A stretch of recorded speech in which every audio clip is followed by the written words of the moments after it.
What's up, guys? Sunburnt Media here again, and thank you for joining me for another episode. And today we are going to talk about everyone's favorite thing, turbos. But first, cue that intro.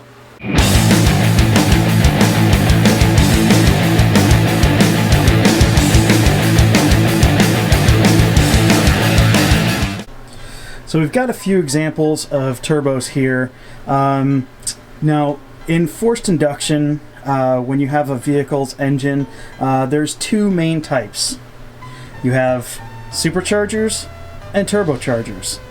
Now, superchargers work off the energy of they're attached to the vehicle's crank by either belt or chain or gear drive, and the crank, when it's rotating, rotates the supercharger. But on a turbo, it uses the spent exhaust that goes through a manifold similar to this. This is a log style manifold. This is off of a 4-cylinder, so this is attached to the cylinder head, and when you have the exhaust that flows through that, it comes out the bottom right there and goes into the bottom of the turbocharger, or actually this would be the top. Now this is the exhaust side of the turbocharger. The exhaust gases go into here and then they spin this wheel. So these blades are moved by the energy of the exhaust gas passing over them, and then it's attached to a shaft inside the center section here, which has also bearings, and then it's also attached to another wheel inside here, which has blades on it also. And what these blades do is they actually will, when this spins, this one's kind of damaged, but when it spins, it actually will suck air in and compress it inside this center section and come out here and head towards the intercooler or engine. Most vehicles use some kind of intercooling system nowadays, but the gases that are in here are pretty hot, mostly because they're attached to the exhaust side, which is already hot, as the exhaust gases, they're burnt air and fuel, so they pass through here, but the metal actually transfers the heat here, and the friction of the wheel spinning and bringing the air in also cause the air to be pretty hot, so some kind of intercooling is always recommended. So here's what a center section looks like with the covers off. This is that exhaust wheel. That exhaust will pass over this on these blades and then come out the other side of this, and this is connected to the center section, which there are two different kinds of center sections. There is ball bearing and thrust bearing or needle bearing, whichever you call it. Ball bearing's always better. They do spin much more freely. But there's also two different types of cooling.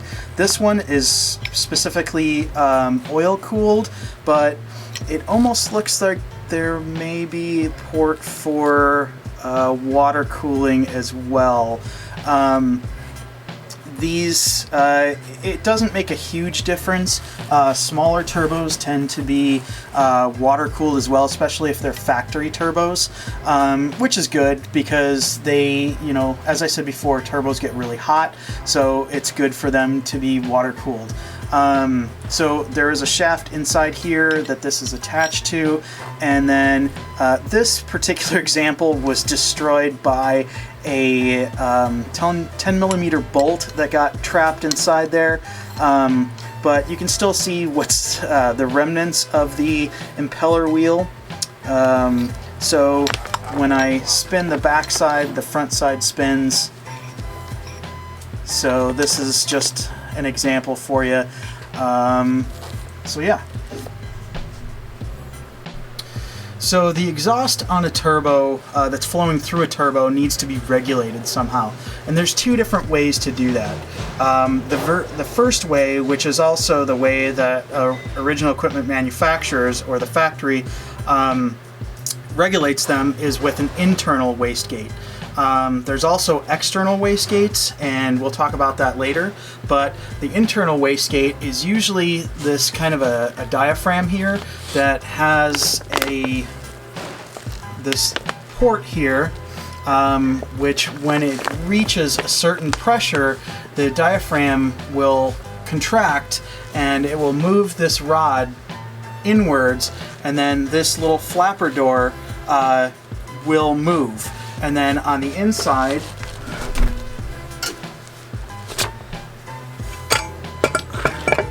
like this door will open and allow exhaust gas to bypass the turbine. So this will actually allow excess gas that's flowing past or towards the turbo to exit before it actually reaches the turbine, and then thus regulating the amount of boost that it actually gets.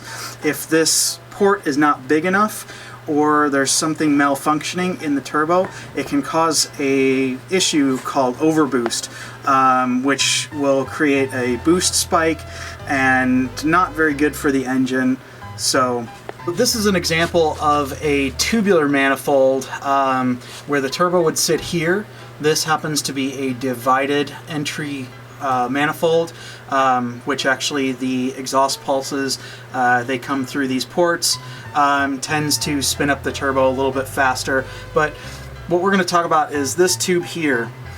There is a wastegate. I don't have an example to show you, but there is a wastegate that sits on top of this flange, and this is before the turbo, so the exhaust gases would come through these tubes, these runners, and then before they reach this flange where the turbo would sit on this, they would come down through here and then exit through this external wastegate. This would either go to a dump tube or back into the downpipe, and it would eliminate all the extra exhaust before it reached the turbo, so it wouldn't cause an overboost situation, and it would control to where you want the boost setting. Now, these wastegates typically have a set spring rate. 9 pounds, 10 pounds, 11 pounds, all the way up to whatever. But usually with a boost controller, you can regulate when that will open, and typically you can't exceed double what the spring rate is. So let's say you had a 10 pound spring, you could see about 20 pounds on it if it's typically, if it's regulated correctly.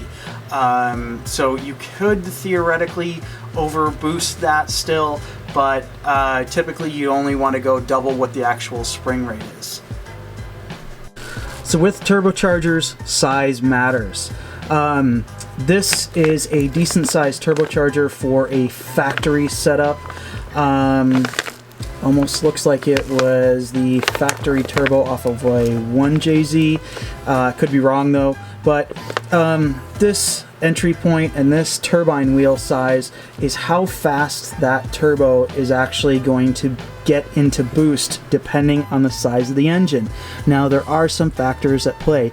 There is a matter of not only the turbo size, but the engine size. The larger the displacement, the faster, or the more exhaust it makes, the faster this will come alive and then make even more pressure in there. But there is a limit to it. But anyway, there's also compression ratio. The higher a compression an engine is, the faster the turbo will see pressure as well. So on a 6-cylinder engine or a 4-cylinder engine, this will be pretty responsive even if it has a conventional thrust-bearing center section. You'd probably see full boost somewhere in the 2,000 to 3,000 RPM range, somewhere in there. Now, On the completely other side of that, we have this. This is for frame of reference. This thing is massive. So you could practically fit this whole turbo inside the center section of this turbo. This is that divided inlet that I was talking to you about from that manifold. This is what the turbine wheel looks like. It's huge. Doesn't sound too good. Looks like it may be locked up or may just need some oil in there. But anyway, let's flip this thing around. It's pretty heavy. This is what the intake side looks like. Now, if you're wondering about these are what's called surge ports.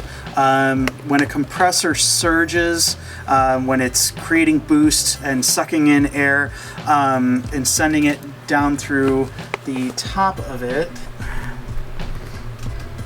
So these ports, when the air is getting sucked in, actually cause some of the air to go into these sections and then spin around in there, so that way it's not creating too much suction. Now you'd wonder why that's bad if it's, you know, creating suction. Well, there are situations where the surge can actually cause a compressor to actually flex and make contact with the sides. So you don't want that to happen, and these ports are supposed to alleviate that or eliminate it. So yeah, I mean, look at the exit of this. This is what heads towards the engine or the intercooler, and that is absolutely massive. You could probably see somewhere around probably 1,000 horsepower out of a turbo like this, depending on boost settings and engine setup. So on a gigantic turbo like that, you wouldn't want to put that on just any car without a serious amount of modifications. It would require tons and tons of fuel to run a turbo like that. You'd need all kinds of supporting mods and a good size engine. The turbine side is so large that you would need at least a 3 liter, maybe a 2.5 liter, but you wouldn't see boost till so far up the RPM spectrum or the RPM range that it would be so lazy. That turbo is definitely not a streetable turbo. It's meant for cars that are always at the top of their RPM range. You know, they live there like a drag car, and just see tons and tons of exhaust going over that turbine to get it to move. You'd have to probably use some kind of launch control with it, so where it creates pressure before you even leave the starting line. And yeah, it's just the other turbo, the smaller one, that would be very streetable. You could actually use it in daily driving. It wouldn't be lazy at all. I mean, there are bigger turbos than that you can still run on a daily driven car, but you don't want to go crazy like that, the second turbo that I showed you. That thing's massive. Not that people couldn't, it's probably just not a good idea.